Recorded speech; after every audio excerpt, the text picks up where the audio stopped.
AGOT pamoja na mambo mengine, na kwamba nitauliza swali, lakini mimi pia ni matokeo ya AGOT. Ni mnufaika wa fursa. Ni mnufaika wa fursa za AGOT. Sasa swali langu kwa Mr. John kutoka AGOT. Vijana wa chuo wanaweza kujiajiri kupitia information hub yenu, na mna mipango gani ya kuwapa support? Kwa namna gani wanaweza wakajiunganisha na hiyo information hub, na mipango gani iliyopo ya kuwapa support? Lakini mwisho ni kwamba najua inaweza ikawepo mifano mingi, lakini tupe mifano miwili ya vijana ambao mmewagroom kutoka chini na sasa ni vijana wanaoonekana, ili vijana walioko hapa wasijione kwamba wao hawawezi kuwa sehemu fulani miaka miwili, miaka mitano ijayo. Karibu. Asante sana. Naomba nisitoe mfano wa kwako kwa sababu wewe tayari wanakuona huko hapa na umefika hatua hii hapa kutokana na mchango mkubwa ambao SAGOT kwa wakati huo imeufanya katika kuwezesha kutoa fursa kwa vijana wa Kitanzania kuwekeza katika sekta ya kilimo. Nitatoa mifano ya wengineo, lakini kabla sijatoa mifano ya watu ambao wamenufaika moja kwa moja na kufikia hatua nzuri sahizi ya kiuchumi, naomba kwanza jambo moja niliweke sawasawa ili vijana hawa hususan wenzangu ambao tumetoka wote SUA waendelee kuelewa. Ni kwamba sekta ya kilimo, sekta ya mifugo kwa ujumla wake ni sekta ambayo ni ya biashara kama zilivyo biashara zingine, lakini ni sekta iliyojaa fursa lukuki ambazo bado hazijaweza kuchukuliwa na watu au hazijaweza kutambuliwa na watu wengi. Ndio maana utaona mamilionea kutoka sekta ya kilimo au mifugo bado kidogo wanaonekana ni wachache. Kwa hivyo naomba tuelewe hilo kwamba hizi ni sekta ambazo zimejaa fursa nyingi ambazo bado hazijachukuliwa. There are so many untapped opportunities in the agricultural sector and livestock sector. Sasa kama taasisi, kazi ambayo tumeifanya kwa miaka takriban 14 au 15 iliyopita ni kuhakikisha kwamba uwekezaji katika sekta ya kilimo na mifugo unafanyika kwa ajili ya kuleta tija ya kibiashara. Si kilimo kile ambacho kimezoeleka wakati wa baba zetu au hata sisi wenyewe tumeshuhudia pale nyumbani tukiona kwamba nusu eka inalimwa kwa ajili ya chakula na kwa ajili ya ziada kidogo tu ya kumgaia shangazi na mjomba pale jirani. La hasha, bali nusu eka au eka moja au eka mbili zilizoko pale nyumbani zinatakiwa zitumike kwa ajili ya kuzalisha chakula cha pale nyumbani na ziada ambayo lazima itaenda sokoni, kwa sababu eneo hilo likitumika kitaalam eneo hilo lina uwezo wa kutoa ziada ambayo inaweza kaleta fursa za kiuchumi kwa mkulima husika. Mfano ambao uko hapa Morogoro, nitatoa tu mifano miwili. Kuna hii sekta inaitwa sekta ya horticulture, mboga na matunda. Ni sekta ambayo huko miaka 20 iliyopita, mimi bahati nzuri nimefanya kazi pale Wizara ya Kilimo kabla hajahamia Dodoma.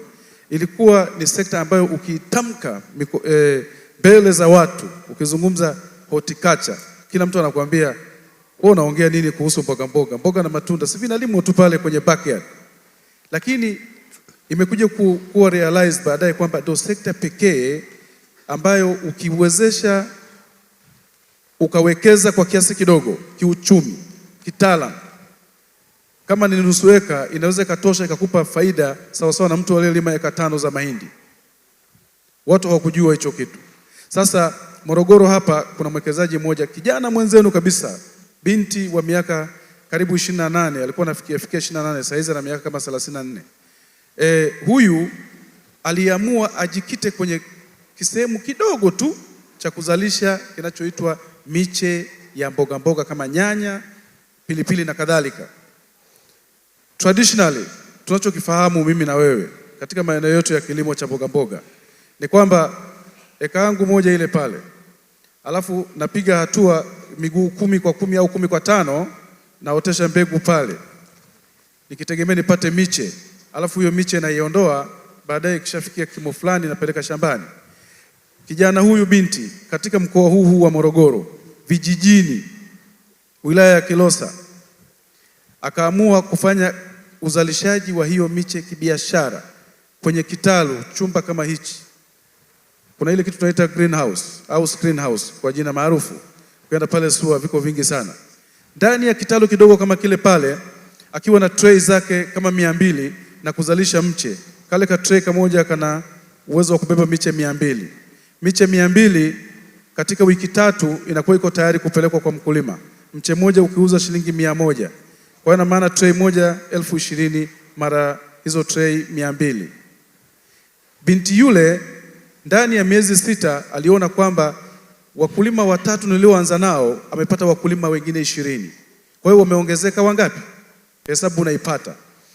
Akashindwa kuwahudumia wakulima 15 kati ya wale walioongezeka. Ikabidi atafute namna ya kupata boost. Sisi kama walezi, taasisi yetu kama mratibu anayeangalia masuala ya kilimo kibiashara, ikabidi tumtengenezee mazingira ya kupata huo uwezeshaji wa kuweza kuongeza hizo trays. Tukamwongezea tray zafika pale kama 1,000 tu. Lakini ndani ya miezi 6 mingine aliweza kuongeza tray za kwake 6,500.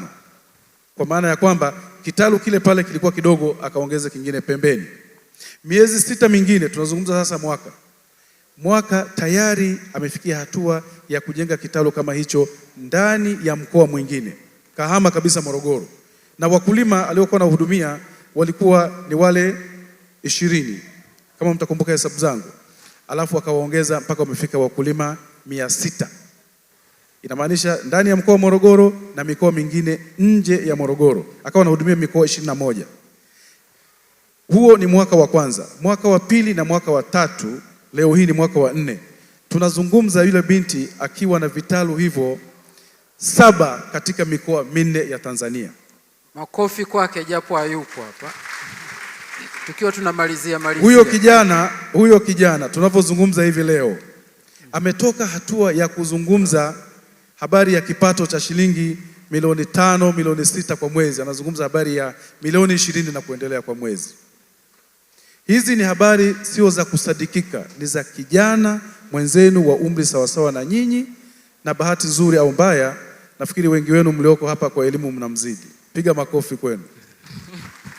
Sasa nachojaribu kuelezea hapa ni kwamba fursa zilizopo katika sekta ya kilimo hususan horticulture ni nyingi sana, na kama kijana kama huyu ambaye nyinyi hapa mnamzidi kwa kila aina ya uwezo wa kimasomo wa darasani, akaweza kutoka kwenye kiwango hicho cha kipato kidogo akakuwa na kufikia hapo pakubwa. Nyinyi hapa je, ninaiona kesho yenu ni bora zaidi katika sekta ya kilimo na mifugo endapo tutawekeza katika fursa zilizopo kwenye minyonyoro ya thamani ya mazao mbalimbali kulikoni tukaishia tukusoma darasani peke yake. Asante sana. Asante sana, naomba tumpigie makofi kaka yetu John kutoka AGOT. Karibu sana daktari.